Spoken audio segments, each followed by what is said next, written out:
اذا دخل المقابر آداب قبرستان یو طالب مقبره او قبرستان ته ور داخل شو دے بسنگ دعا کوي دا غي بارکی درتا دعا خي وبي قال سنا ابو كريب حدثنا الرسل عن ابي كدينة عن قابوس بن ابي ذبيان عن ابي ابن عباس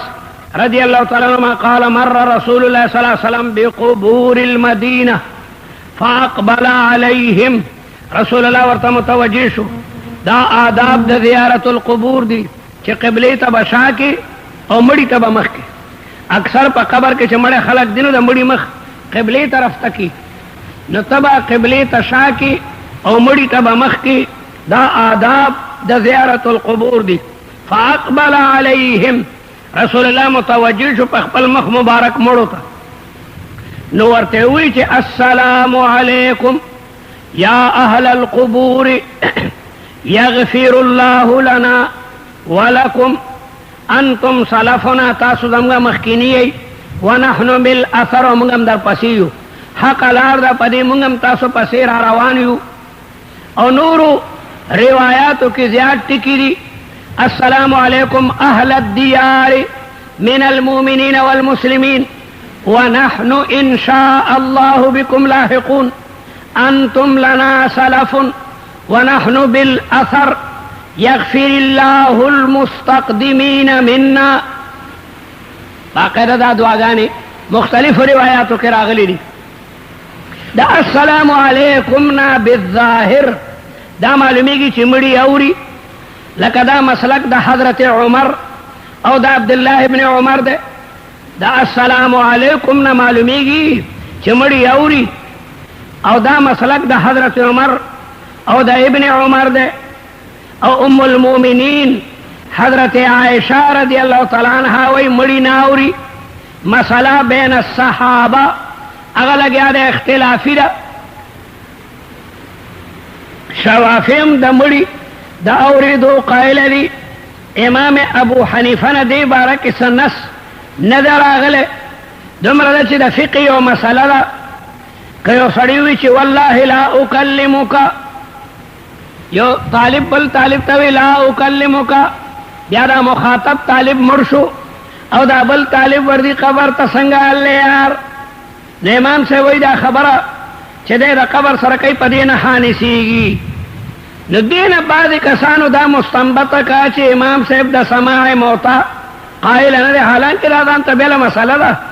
لکہ مبنا دا ایمانو پا عرف باندے دانو کلام جوندی سر خلقی دا مڑی سر سو کلام نکی نو دی وجنه په سړی قبر ته ورغه ور سره خبرې کوي دا کلام فی العرف نه ده او مبنا د ایمان په عرف ته د دیوبند علماء کی مولانا رشید احمد گنگوہی رحمت الله علیه د دې قائل ده چې مړی اوري هغه وی مړی اوري او دی باندې استدلال کوي چې هغه د رسول الله مبارک السلام علیکم ورته ویل ده او بل حدیث کې را دي چې مړی یسمع قرأ نعالهم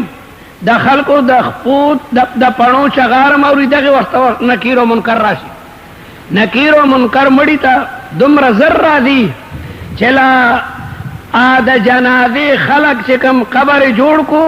هغه دې نه حرکت کوي او دا مړی د هغې د پڼو چغار اوري او دغه وخت کې ورته نکیر او منکر راشي من ربک وما دینک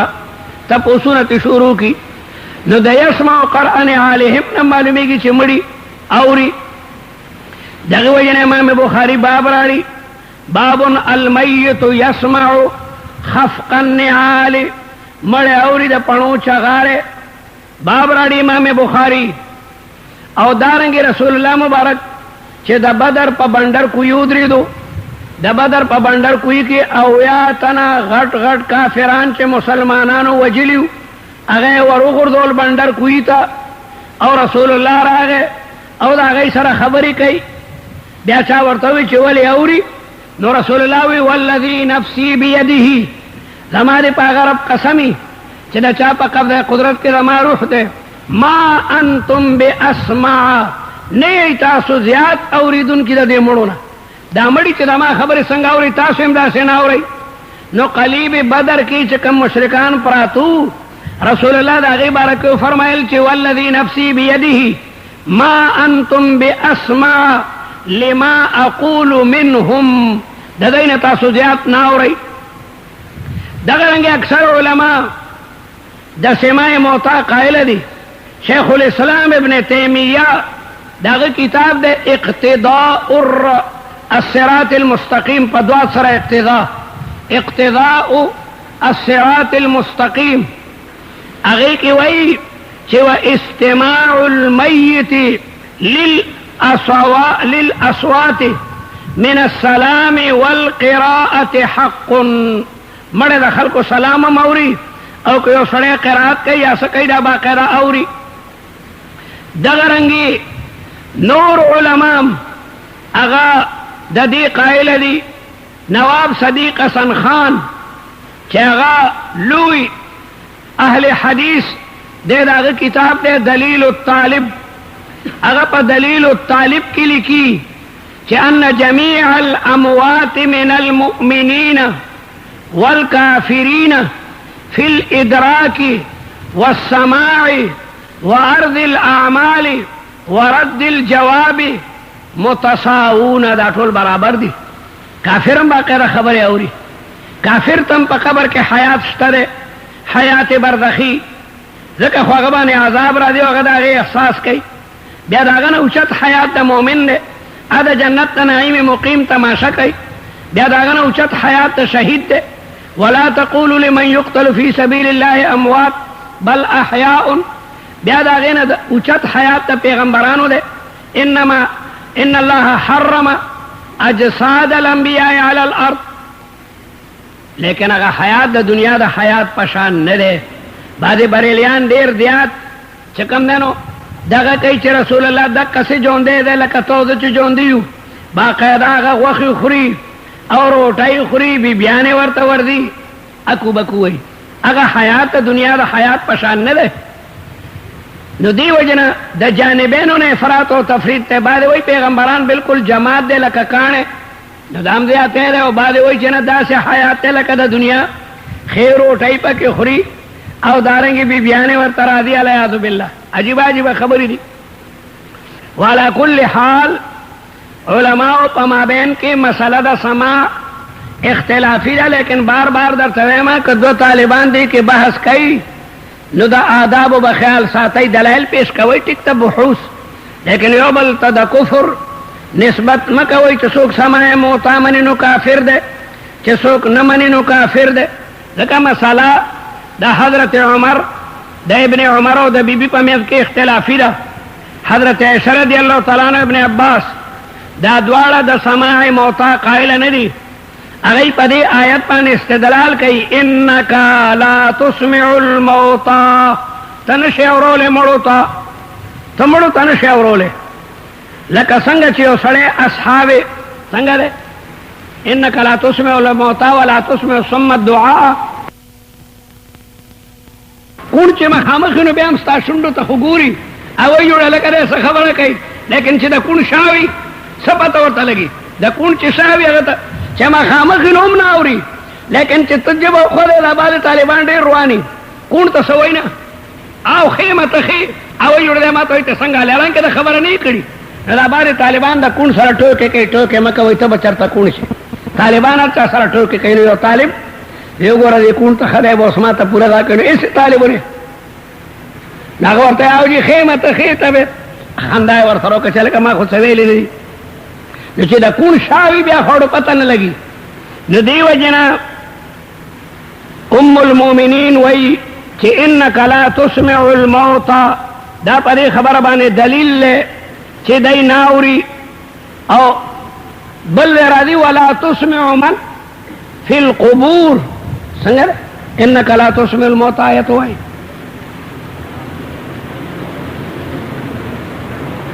قال وفي الباب عن بريدة وعائشة قال ابو عيسى حديث ابن عباس حديث حسن غريب. وابو كدينة اسمه يحيى بن المهلب وابو ذبيان اسمه حسين بن جندب. باب ما جاء في الرخصة في زيارة القبور. انك لا تسمع الموتانا د سماع موتا والا جواب ورکړي چې ته نشي اورولې او کو خدای اوري لکه وما رمیت اذ رمیت ولکن الله رمى. پیغمبر علیہ السلام د بدر په جنگ کې یو موټی د شګو واغشتو او د کافرانو مخې ته وشتو، وی چې شاهت الوجوه. نو د رسول الله د موټي هغه شګه د هر کافر سترګې ته ورسېده. نو دا چا رسولي وه؟ الله تعالی رسولي وه. نو ته مړو ته نشي اورولی، که الله تعالی یې اورئ په دې باندې قادره ده چې الله تعالی ورته واورئ تی نشي اورولی، او که الله تعالی ورته اورئ اورولی شي. بل انک لا تسمع الموتى تعارض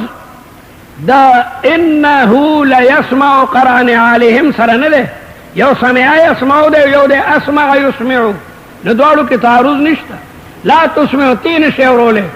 او الله تعالی په خپل خاص قدرت هغه ته چې کومنه لګیا دی اوري. علامه آلوسیم د انک لا تسمع الموتى په تفسیر کې لیکي چې والحق ان الموتى يسمعون في الجمله، مړو ته سما فی الجمله ثابته ده چې الله تعالی په مړي کې حیات پیدا کړي او هغه د سلام اچونکي سلام واوري. او د انک لا تسمع الموتى نسمنم چې قطعی الثبوت ته، لیکن دلته کې اسمع یسمع باب افعال نه ده. نو تعارض په مابین د حدیث کې چې المیت یسمع او په مابین د آیت کې چې لا تسمعو ده، دې کې تناقض نشته، ځکه در تناقض هشته وحدت شرط ده، او دلته کې وحدت ته موضوع د محمول نشته. په آیت کې موضوع ذات ته مسمع ده انک لا تسمع، او په حدیث کې موضوع میت ته، میت اوري او تی ورته نشي اورولی. او دارنګه محمول په آیت کې لا تسمعو ده او هغه د باب افعال نه ده، او په حدیث کې یسمعو ده او هغه فعل لازم ده. نو دواړو کې څنګه تعارض راللو؟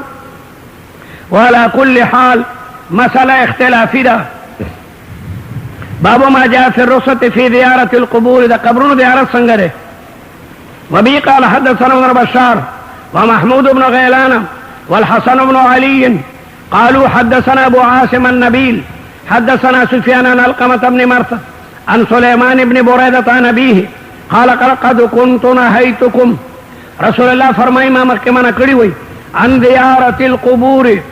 فقد أذن لمحمد في زيارة قبر أمه. الله تعالی رسول الله ته اجازه ورکړه چې د مور د قبر زیارت کولای شي. ترمذی جلد ثانی کې به مو ویلې یا به درته راشي چې رسول الله د خپلې والدې قبر ته لاړو چې هغه ابوا کې دی. ابوا د مدینې منورې او د مکې مکرمې په منځ کې یو کلی دی. اوس چې کوم دا نوی سړک حکومت جوړ کړی طریق الهجره د دې سره قریب دی. نو رسول الله مبارک د مدینې منورې نه لاړو د والدې قبر ته. فزوروها، اوس تاسو د قبرونو زیارت کولی شئ. فإنها تذكر الآخرة، ځکه د مقبرې زیارت دا انسان ته آخرت یادوي چې په دې مقبره کې زما مشران پراته دي او زه به هم په دغه ځای کې راځم. نو انسان بیا آخرت طرف ته متوجه شي. نو د جمهور علماو په نیت باندې قبرونو ته تلل دا جایز دي. ابتدا کې ذکر رسول الله منع کړیو چې صحابه قریب العهد بالجاهلیه او د جاهلیت په زمانه کې هغه بوتانو ته سجدي کړي دي. نو خطر وا چې چرته قبرونو ته سجدي ونکي. نو هر کله چې توحید په قلوبو د صحابو کې راسخ شو، نبی رسول الله مبارک اجازت ورکړلو كنت نهيتكم عن زيارة القبور الا فزوروها. د دینه چې کومنو زیارت ته قبور ثابت شو. او شیخ الاسلام ابن تیمیه ابن القیم او نور دا غي متبعین وای چې نه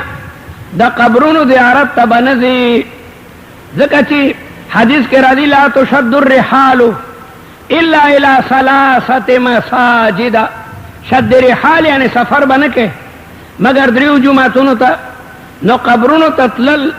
دا ناجایز دي تر دې پورې چې هغه وایي چې مکه مکرمه کې د حج کو نو د خپل وطن ته او کنه مدینې ته دی. نو د جمعات په نیت چې د رسول الله په جمعات کې به زموږ کومه، ځکه په حدیث باندې عمل راشي لا تشد. او جمهور علما وایي چې نه د مدینې منورې نه د رسول الله د روضې د زیارت په نیت هم تللی شي. د علماو په مابین کې دا مسله اختلافي ده. علماء وی لا تشد الرحال الى ثلاثه مساجد کے مستثنا منو محذوف تھا، مسند احمد کے اگر مستثنا منو ذکر دا اگر لا تشد الرحال الى مسجد من المساجد جمعتونو تا د زیات ثواب پنیت مزه کدینو دی درو جمعتونو تا دا بعد خلق کوڑی نه دی چې د جمعې مثبت مابد خان پیښور کې کومه مابد خان جمعات کې یاره دهلی تزم د جمعې مثبت جامع مسجد کې کوم نو د جامع مسجد د دهلی او دا کوڑی د جامع مسجد یو ثواب دی ولې دان کړه او پوښه باندې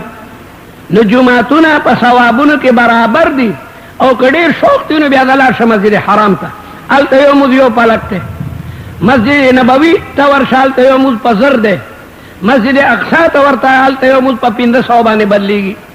د درو جمعتونو ما سیوا نور جمعتونو ته پنیت ته مزید ثواب مزه نو خبره د جمعتونو ده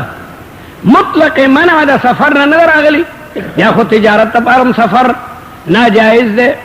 د سیاحت ته پارم سفر ناجائز ده او د طلب د علم د پارم نو دی وجنه حدیث خاص ته د جمعتونو بارکه نه دی کې د قبرونو یا د سیر او سیاحت یا د نور ذکر نشته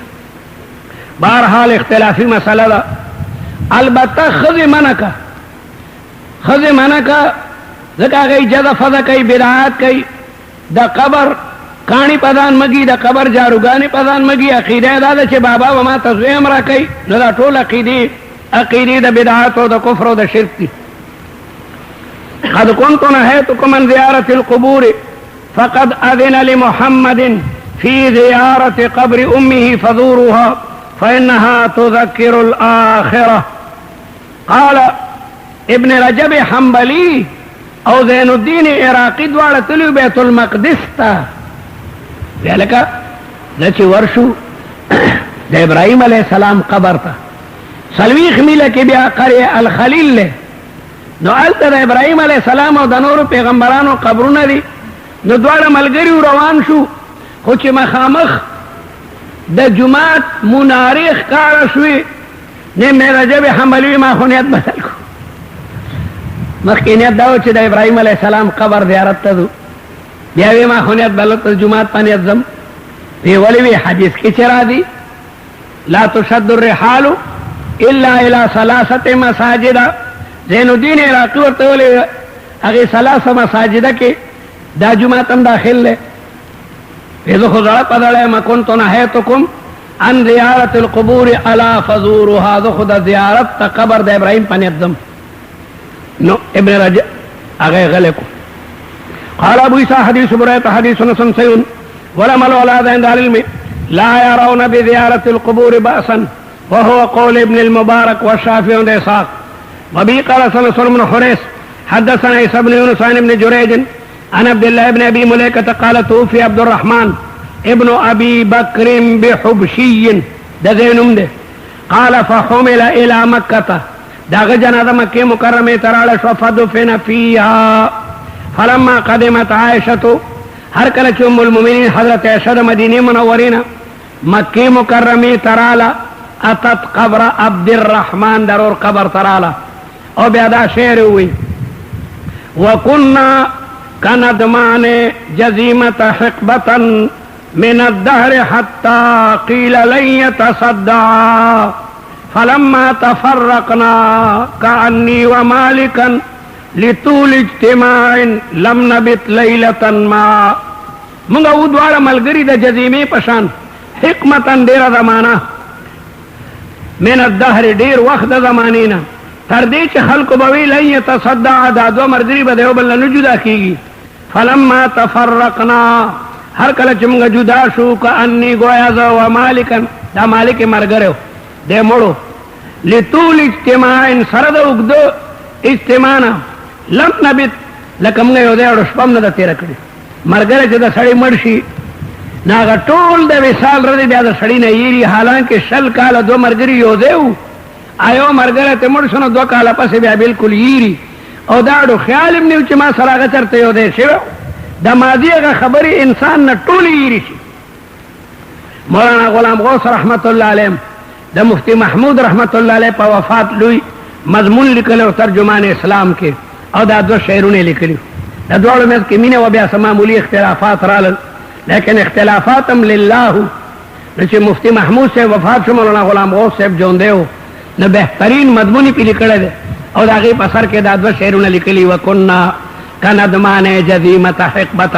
من الدهر حتى قيل لن يتصدى فلما تفرقنا كأني ومالكا لطول اجتماع لم نبت ليلة ما نو بی بی ضرور په قبر دا اشعار ہوئے چې تاو زمانه کې خډېره لویه زمانه او دې تیره شوې ده اوسې له فراق هغه خبرې مونږ نه یېرې کي ثم قالت والله لو حضرتك کتا جنازه کې دی ما دفنت الا حيث متا ما به حبشي کې دفن کړی وي ولو شهدتك ما زرتك او دغه ستا جنازه کې نو بیا بنو مراغله مطلب دا دی چې جنازه دی او دین بل دی ته موړو مکه دی کې سړی دفن کا باب ما جاء في كراهيه زياره القبور للنساء خذوا د پارا د قبرونو زیارت څنګه دی نو باندې وای ابتدا کې چې سړی منو نو خدم منوي بعد وی خذو سمنا دی ذکر روایتو کرا دی لعن الله زائرات القبور لعنت دی پاگا خودو چاگا دا قبرنو زیارت کئی خدا د خپل پلار د خپل رور د خپل بچی او د خپل خاون قبر تتلیشی او دینا ما سوا نورو قبور تنشی باباگانو بانی خدی گردی بابا باندے وبی قال سنا قتیبت حدثنا ابو عوانہ عن عمر ابن سلمہ عن ابی ان رسول لعن زوارات القبور پیغمبر علیہ السلام لعنت لګي پاګه خلو چې ډیر زیارتونه کوي د قبر نو خدای وایي چې زواراتونه من راغلي د یو دل خدای لاړه نو ابو داود کې روایت ته زائرات القبور ده چې نفس د قبرونو زیارت ته دي ځکه چې د خدای پتلو کې فتنه ده بل خدای جذف ده کوي بل اکثر شرکی کارونه کوي قال وفي الباب عن ابن عباس وحسان بن ثابت قال ابو عيسى هذا حديث حسن صحيح وقد راى بعض العلم ان هذا كان قبل ان يرخص النبي في زياره القبور فلما رخص سړو ته چې اجازت ملاو شو نو خذو تم ملاو شو دخل في رخصتي الرجال والنساء وقال بعضهم انما كره زياره القبور للنساء لقله صبرهن وكثره جزعهن اوتي بوتي بیا وی اوتي بوتي باب ما جاء في الدفن بالليل د شپې مړه دفن کول دا جایز دي خود رسول الله مبارک تدفین پشپا کې شوی دی خود پیغمبر علیہ السلام ډیر صحابه پشپا کې دفن کړی دي وبي قال سنا ابو قريب ومحمد بن عمرو السواق قال حدثنا يحيى بن اليمان عن المنهال بن خليفة عن الحجاج بن ارطاط عن عطاء بن عباس ان النبي عليه السلام دخل قبرا ليلا رسول الله د صحابي قبر ته پشپا کې ور داخل شو فأسرج له سراج ندیو ورته بل شو فاخذه من قبل القبلة رسول الله غمړ روشت کو د قبله د طرفنا دا د احناف مذهب دی په حد د پاسه به کټ کېدی او داغه طرف نه به مړ قبر ته هغه کوز کې یو د سل ته وي چې مړ د قبر هغه د خپل طرف شرال تکید او دا شرای کاږي ما کټ دل تکید او دا له حد دا شرا کې ته سل وي او یو د وضع د قبلینا په حد کې نو احناف وي وضع خدا په حد د پاسه کټ کېده او مړ روغندره اوچت کو کوز کاږي وینه راي کاږي د خپل د طرف نه دا شرا کاږي د قبر چې کوم طرف تخفیوي هغه جانب نه را کاږي دا زموږ لپاره دلیل چې رسول الله د قبله د طرف نه اوچت کو وی رحمک الله ان كنت لأواها پتا دې خدای رحمت کی ان كنت لأواها تعالی تعالی ته ډېر رجوع کوونکی وي تلاء للقرآن دا قرآن ډېر تلاوت کوونکی وکبر علیه اربعا او جنازه په سلور تکبیر وکا جنازه سلور تکبیر ده قال وفي الباب عن جابر ويزيد بن ثابت وهو اخو زيد بن ثابت قال ابو عيسى حديث ابن عباس حديث حسن وقضى بال الميلاد وقالوا يدخل الميت القبر من قبل القبلة احناف وقال بعضهم يصل صلا راکاګه د خپل طرفنا یعنی د قبر هغه جانب چې کوم د مړي خپې حالت کې خوشي حالت بکټ کید او دا شی راکاګه ورخص اکثر علم فی الدفن بالليل د شپې دفن جائز ده او دیوا او ګیس وړې شي د جاهلیت په زمانه کې به خلکو د مړي سره اور بل کړه، اور به په سر وړو، هغه ناجایز دی. لاټین او ډیوا دا جایز ده. باب ما جاء فی الثناء الحسن علی المیت، د مړي تعریف بکې، د مړي بیا بد مو آیا، ځکه ستا گواهی داغه د بخنه ذریعہ ګرځي. وبي قال حدثنا عبد المنيع حدثنا يزيد بن هارون اخبرنا حميد بن انس قال مر على رسول الله صلى الله عليه وسلم بجنازة فاثنوا عليها خيرا، خلق ادار خسړې، فقال صلى الله عليه وسلم وجبت، ثم قال انتم شهداء الله في الارض. قال وفي الباب عن عمر وكعب بن عجرة وابي هريرة. قال ابو عيسى حديث انس حديث حسن صحيح. وبه قال حدثنا يحيى بن موسى وهارون عبد الله البزار قال حدثنا ابو داود الطيالسي حدثنا داود بن ابي الفرات حدثنا عبد الله بن بريدة عن ابي الاسود الدؤلي قال قدمت المدينة فجلست الى عمر بن الخطاب فمروا بجنازة فاثنوا عليها خيرا، يرى دير خسړیو. فقال عمر وجبت، فقلت لعمر وما وجبت؟ قال اقول كما قال رسول الله دغه سیو دل ویلو. رسول الله فرمایلو ما من مسلم یشهد له ثلاثه، دیو مسلمان بارک درې تنه گواہی ورکی چې خسړیو، الا وجبت له الجنه. قال قلنا واثنان، کدوتن وی، قال واثنان، قال ولم نسأل رسول الله عن الواحد. قال ابو عيسى هذا حديث حسن صحيح. وابو الاسود الدؤلي اسمه ظالم بن عمرو سفيان، دا حضرت حسن او دا حسين استاد دے ابو الاسود دؤلي او دا نحوی واضع دے. باب ما جاء في ثواب من قدم ولدا، دا یو طالب وړو کې زوی مړ شو، دا وړو کې بچي با مور او پلار ته شفاعت کوي. وبي قال سنا قتيبة عن مالك بن سن حدثنا الانصاري حدثنا معا حدثنا مالك بن سن عن ابن شهاب عن سيد بن سعيد عن ابي هريره ان رسول الله صلى الله عليه وسلم قال لا يموت لاحد من المسلمين ثلاثه، دیو مسلمان درې بچي مرشو فتمسه او بیا ورسیږي د اور الا تحلت القسم، ها په جهنم به تیریږي. دیو مسلمان درې بچي مړ دي او د انا لله و انا الیه راجعون ویلي دي، نو دی به الله تعالی په دوزخ حرام کی. ها بر تیرې دل خوشتا، ځکه آیت کرا دی و ام منکم الا واردها، نشته د یو ستاسو نه مګر هغې د پاسه به تیریږي. نو مؤمنین به کالبرق الخاطف تیر شي لکه د بجلی په شان، او بعضې به لږ ورو ورو تیریږي او کافرانو پکې لاندې ورغورځېږي. نو الا تحلت القسم، ځکه الله تعالی قسم خوري و ام منکم، نه ده په تاسو کې څوک نو پلار مټې په هغه باندې مضبوطي شي. یا بله معنا ده چې د لوی ذکر ذکرو شا په خپلو خولو کې ډوبي، هر یو بالغ په خپلو خولو کې به ډوبي او معصوم خو پاک دی، هغه به مور او پلار راکاږي جنت ته. بل روایت کې راځي که د یو سړي بچی مړ شو تام الخلقت نو، د 5 میاشتو بچی د ښځې پیدا شو، کله نه کله ښځه ناجوړه شي، د لږې مودې بچی پیدا شي، نو دغه وړوکی ماشوم بچی به د مور او پلار د نوم په ذریعه راکاږي. ماشوم چې پیدا کېږي نوم هم ورسره وي، نو دایڼه ته هغه نوم پرېږي، دا پوره یو پیپ وي، د دغه پیپ په ذریعه ماشوم ته خوراک ځي، نو دا نوم به د مور او پلار نه را چاپېره کړي او دا به مضبوط پړی چې دی به د جنت ته بوځه مخدا. دا الله تعالی به د هغې وړوکي بچي هغه شفاعت قبول کړي. قال ابو ذر قدمت اثنين، زما خو دوه واړه ماشوم بچي مړه دي. قال واثنين، فقال ابي بن كعب سيد القراء قدمت واحدا، قال وواحدا ولكنما ذاك عند الصدمة الأولى. دا الا چې سړي ته د مرګ خبر ورغی او د یکدم ووی انا لله وانا الیه راجعون. قال ابو اسحاق حديث غريب او بيد لم يسن به. وبه قال سنسر علي الجاذمي ابو الخطاب زياد بن يحيى البصري قال حدثنا عبد ربي بن يارق الحنف قال سمعت جدي ابا امي سماك بن الوليد، يعني زما جد فاسد، جدي ابا امي مراد جد فاسد، جد سينا.